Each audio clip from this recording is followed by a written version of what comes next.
سفر کے مہینے کے اندر شادی کرنا یہ بغیر کسی کراہت کے جائز ہے، کوئی اس میں ممانعت نہیں ہے۔ اگر کوئی شخص سفر کے مہینے میں شادی کرتا ہے، نکاح کرتا ہے، وہ نکاح اور وہ شادی منحوس نہیں ہوتی۔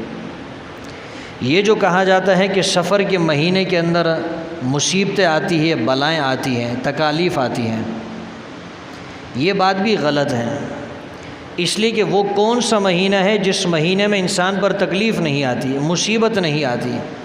وہ کون سا مہینہ ہے جس میں انسان بیمار نہیں ہوتا؟ وہ کون سا مہینہ ہے جس میں انسانوں کے ایکسیڈنٹ نہیں ہوتے؟ وہ کون سا مہینہ ہے جس مہینے کے اندر انسانوں کے ساتھ حادثات پیش نہیں آتے؟ وہ کون سا مہینہ ہے جس میں پریشانی نہیں آتی؟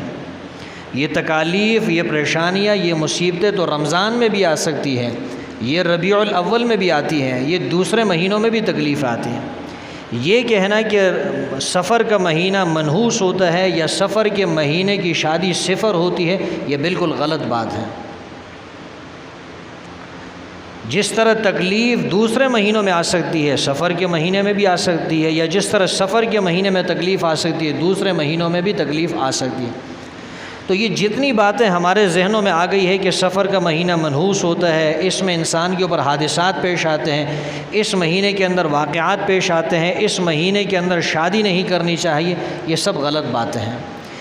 یہ سب ہمارے ذہنوں کے اندر لوگوں نے ڈال دی ہے، اسلام کے اندر اس کی کوئی حقیقت نہیں ہے۔ ہمارے اندر یہ بات مشہور ہو گئی ہے کہ جب سفر کا مہینہ آتا ہے، اگر آپ نے گونگنیاں تقسیم کی ہے تو پھر تو آپ پر مصیبتیں نہیں آئیں گی، اور اگر آپ نے گونگنیاں پکائی نہیں، گونگنیوں کو تقسیم نہیں کیا تو پھر آپ پر جو ہے مصیبتیں آئیں گی۔ یہ بھی غلط ہے۔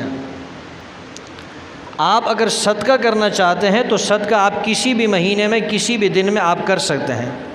ہم نے جمعرات والے دن کو خاص کیا ہے کہ جمعرات والے دن صدقہ دیں گے تو اللہ راضی ہوں گے، جمعرات والے دن صدقہ دیں گے ہمیں ثواب ملے گا، جمعرات والے دن ہم صدقہ دیں گے تو بلائیں ٹلے گی۔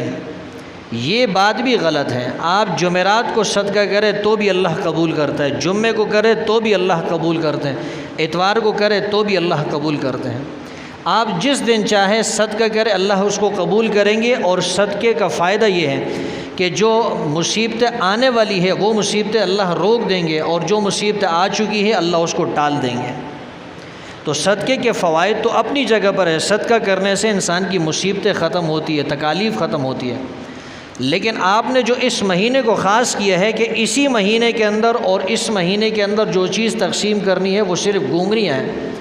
مہینہ یہ سفر کا ہوگا اور تقسیم کس کو کریں گے؟ گونگنیوں کو کریں گے۔ شریعت میں اس کی کوئی حقیقت نہیں ہے۔ ہم نے ربیع الاول کا مہینہ بریانی کے لیے خاص کیا ہے، ربیع الاول کا مہینہ آئے گا تو بریانی تقسیم کریں گے، رجب کا مہینہ آئے گا تو کنڈے تقسیم کریں گے، سفر کا مہینہ آئے گا تو ہم گونگنیاں تقسیم کریں گے۔ کہاں لکھا ہوا ہے؟ نہ قرآن کے اندر یہ بات موجود ہے، نہ کسی حدیث کے اندر یہ بات موجود ہے۔ اگر ایک آدمی کسی بیوہ کو، کسی یتیم بچے کو، کسی غریب کو، کسی مدرسے کے طالب علم کو کپڑے خرید کر دیتا ہے، یا کسی طالب علم کو کتابیں خرید کر دیتا ہے، یا کسی مسکین یتیم بیوہ اور کسی محتاج کو کھانا کھلاتا ہے، یا اس کی ضرورت کی چیز اس کو کھلاتا ہے، یہ بھی صدقہ ہے۔ جو بھی ضرورت کی چیز آپ کسی کو دلائیں گے آپ کا صدقہ ہو جائے گا۔ گونگنیاں تقسیم کرنا کوئی ضروری نہیں، بریانی تقسیم کرنا کوئی ضروری نہیں، اور کنڈے تقسیم کرنا کوئی ضروری نہیں۔ کسی چیز کو آپ مخصوص نہ کریں۔ آپ نے جب کسی چیز کو مخصوص کر لیا، اس کا مطلب یہ ہے کہ آپ کے دل میں کوئی چور ہیں۔ لوگ کہتے ہیں جب کسی کے ہاں میت ہو جاتی ہے، کہتے ہیں ہم نے خیرات کرنی ہے، ایصال ثواب۔ تو ایصال ثواب سے کوئی منع نہیں کرتا، آپ ایصال ثواب کریں، لیکن کیا ایصال ثواب کا یہی طریقہ ہے کہ تیسرے دن یا 10ویں دن یا 40ویں دن آپ نے صرف اپنے جاننے والوں کو، اپنے رشتہ داروں کو جمع کر کے ان کو بریانی کھلانی ہے؟ کیا ایصال ثواب کا یہی طریقہ اسلام نے بتایا ہے؟ ہرگز نہیں۔ اگر آپ ایصال ثواب کرنا چاہتے ہیں، آپ کسی مدرسے کے اندر وہاں کے طلباء کو کپڑے دلا دیں، کتابیں دلا دیں، ان کو کھانا کھلا دیں، تب بھی ایصال ثواب ہو جائے گا۔ آپ کو معلوم ہے کسی گھر کے اندر بیوہ رہتی ہے، آپ اس گھر کے اندر راشن ڈال دیں، تب بھی آپ کا ایصال ثواب ہو جائے گا۔ کوئی یتیم بچہ ہے اور وہ یتیم بچہ ضرورت مند ہے، آپ اس کی ضرورت کو پوری کر لیں، تب بھی ایصال ثواب ہو جائے گا۔ آپ مسجد کی تعمیر کر لے تب بھی ایصال ثواب ہو جائے گا، آپ مسجد کے لیے زمین خرید لے تب بھی ایصال ثواب ہو جائے گا، آپ مدرسے کے اندر پیسہ خرچ کریں گے، مدرسے کو بنائیں گے تب بھی آپ کو ایصال ثواب آپ کا ہو جائے گا۔ ثواب تو ہر صورت میں ملتا ہے، لیکن جو ہم کہتے ہیں کہ نہیں ہم نے صرف اپنی برادری والوں کو کھلانا ہے، اپنے رشتہ داروں کو کھلانا ہے، اپنے عزیزوں کو کھلانا ہے، اس کا مطلب یہ ہے کہ ایصال ثواب مقصود نہیں ہے، مقصود صرف دکھلاوا ہے، مقصود صرف یہ ہے کہ ہماری ناک کٹ جائے گی۔ اور لوگ کہتے ہیں، خود بتاتے ہیں، یہ میری بات نہیں، ہم لوگوں سے سنتے ہیں، کہتے ہیں کہ اگر ہم نہیں کرتے برادری والے طعنہ دیتے ہیں، برادری والے باتیں بناتے ہیں کہ اب کی بار تو اتنے غریب ہو گئے ہیں اور ماں کو اور باپ کو ایسے چھوڑ دیا ہے کہ ایصال ثواب کرنا ہی چھوڑ دیا۔ آپ کو کیا معلوم وہ ایصال ثواب کرتا ہو؟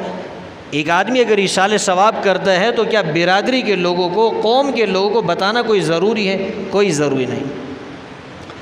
تو بہرحال عرض یہ کر رہا تھا کہ سفر کا مہینہ منحوس نہیں ہے، نحوست اگر ہوتی ہے انسان کی اپنے اعمال کی ہوتی ہے، انسان نماز نہ پڑھے اس کی نحوست ہوتی ہے۔